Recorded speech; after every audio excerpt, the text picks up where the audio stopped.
Hi there, it's Ange. So today on my video, I wanted to talk about the new moon in Aquarius.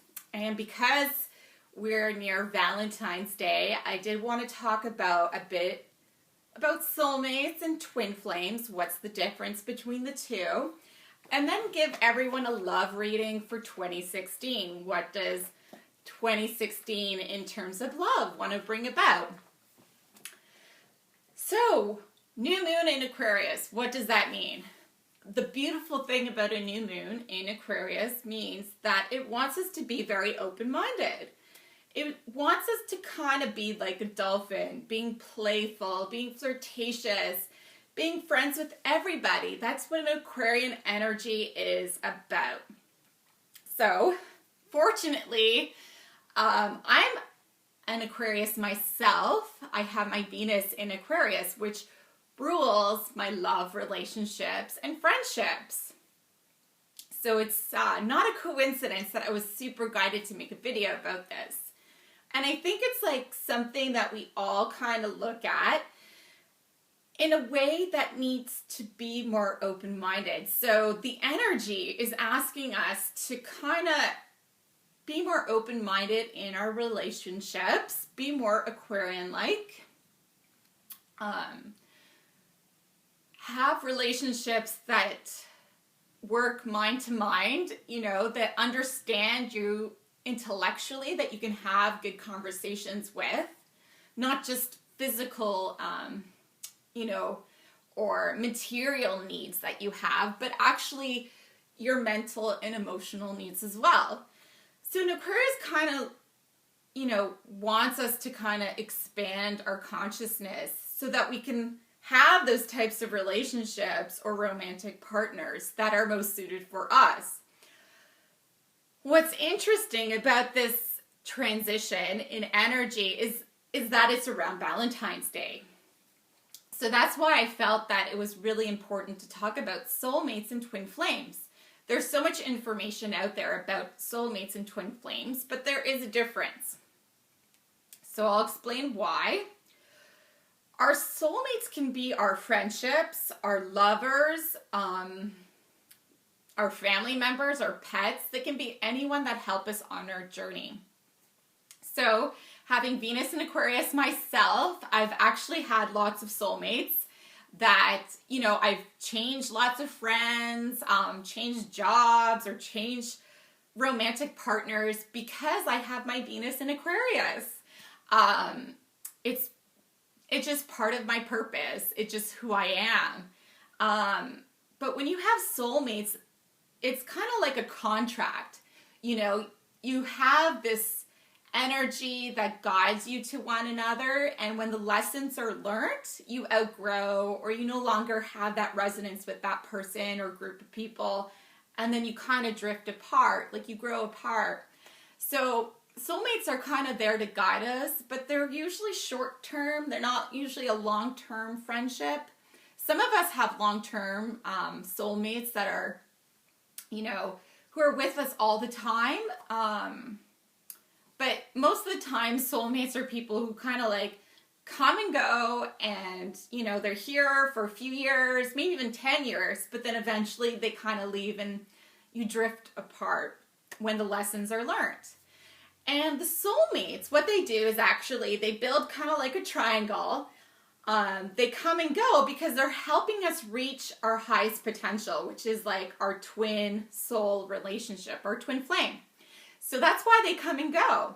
And a lot of people have been attracted to be my friend, and usually on a very short period of time, because there was a lesson that their soul wanted to learn from me and vice versa. So these lessons and these merging of soul contracts and lessons needed to take place so that we all kind of graduate to our twin flame. So, I've had lots of friends that come and go, and I kind of know that it's part of my purpose because I have a lot of wisdom to share, and that, there's this energy exchange that happens, and eventually when the energy has been learned or the exchange has been, the contract has been over, people grow apart and move away. So that's the first thing about soulmates. Now, twins, that's your complete opposite. We are like, let's say, like a ball of light, and our twin is literally our other half of ball of light. So when the chemistry is brought back together, when you're with your twin physically or you see them, you'll feel a chemistry with that person that you've never felt with anyone before. It's because they're literally your other half, like your masculine, your feminine, like yin and yang. Like, it's like a beautiful energy. So it's amazing that in 2016, this is actually what's going to be happening. We have this like reemergence of bringing twins together on a deeper level. So even if you're already with your twin, you're going to have this like burst of energy increase in your relationship. You might actually take steps like marriage, have a child, or start a business together. I'm not sure, but it's an energy that really is going to be upgraded, so to speak. And it's doing this because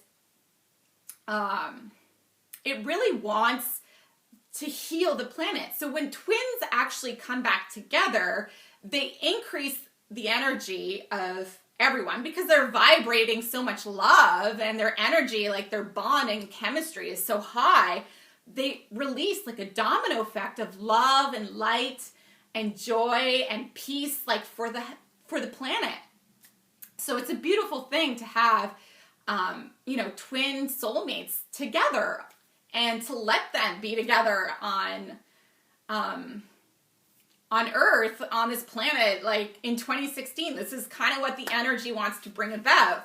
And I think, having the new moon in Aquarius is kind of, Aquarius is also the sign that's a visionary, that, is thinking future possibilities and looking at things from a new perspective. So I think, this Aquarius energy also wants us to look and focus at how we look at relationships and how we look at romance and how we look at our twins, because it's trying to heal something within ourselves as well.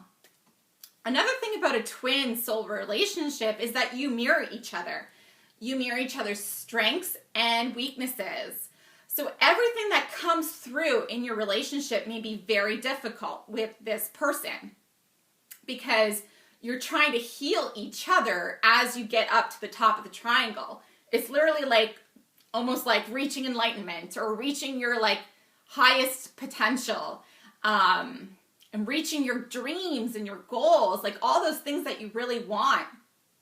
So as you go through this process, and if you reconnect with your twin and you're, kind of at the higher end of the triangle, then you're going to see how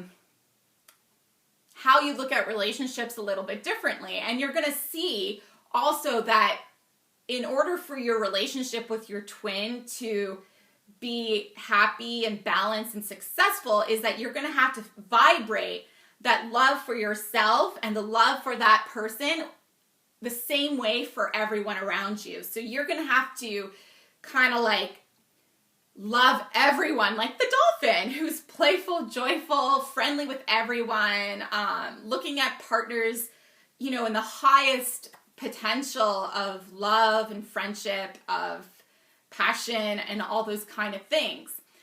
So I think this is what the energy right now is really asking us to transition into, which is a beautiful thing, because at the end of the day, it brings, so much joy to everyone. So now I want to talk about how we're also in the Aquarius season right now in February, and we're going into Pisces. So for 2 years, my Neptune entered my sign. There was only a 2 or 3 day mark if you were born between 2 or 3 days. Neptune entered into those 2 or 3 days, people's birth chart, and affected them. So for about 2 years, I had people unable to see me for who I am. That's what Neptune does, because, my sun sign is in Pisces. So people weren't able to see me for who I am. I wasn't able to have those relationships with people or those supportive types of people around me because Neptune, the sign of creating fog, creating delusion, creating confusion, creating misunderstandings, like not on purpose, but people are literally like have like fog in front of them. So they can't see, they can't understand. And so even when I try to explain to people, I have these new goals, I want to follow this career. I don't want to do that anymore. Or, I know, I have soulmates coming into my life. I know who my twin flame is or XYZ about, what my purpose or goal is. People couldn't really understand that. So when Neptune comes into your sign, your family, your friends, your work, your colleagues, your doctors even might not be able to really understand what's going on with you.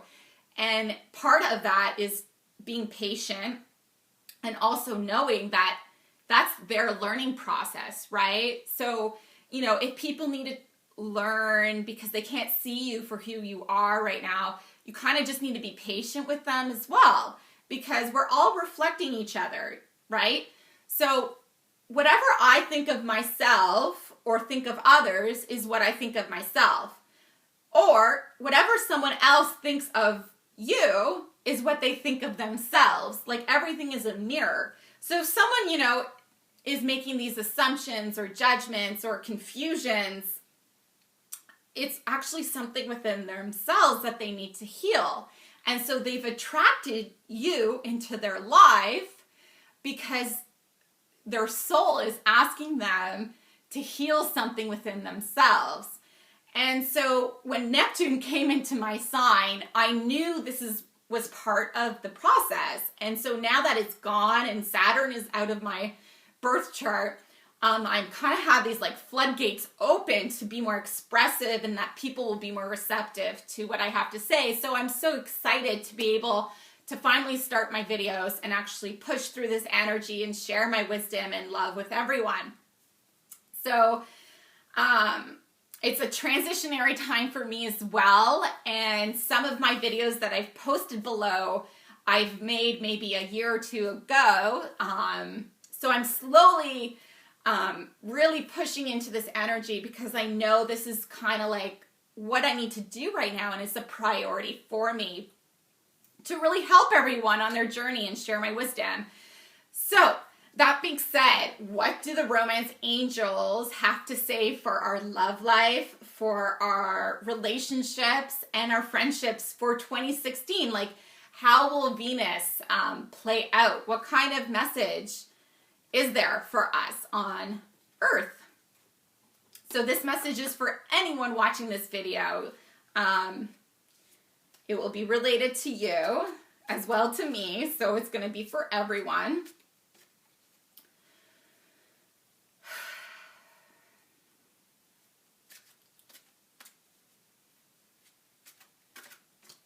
So I'm going to ask the beautiful deck of cards, what type of guidance is there for us in our love life and our friendships? Like, what do we need to follow and learn from this Aquarian energy this Valentine's Day? All right, here we go. Oh, this is beautiful. So it says chemistry. There is a strong magnetic attraction here. I think this is so perfect for what I've been saying, because literally in this card, the girl is holding this crystal ball of light, and you see that the couple is holding on to each other and looking at their chemistry. And I think this is kind of a beautiful message. It really is. And I don't think it's coincidence at all that this is kind of what we need to focus on for 2016 is that chemistry. Do we have that chemistry in our relationships? That twin flame chemistry. Is it there? I'm even getting goosebumps saying this because, attraction happens.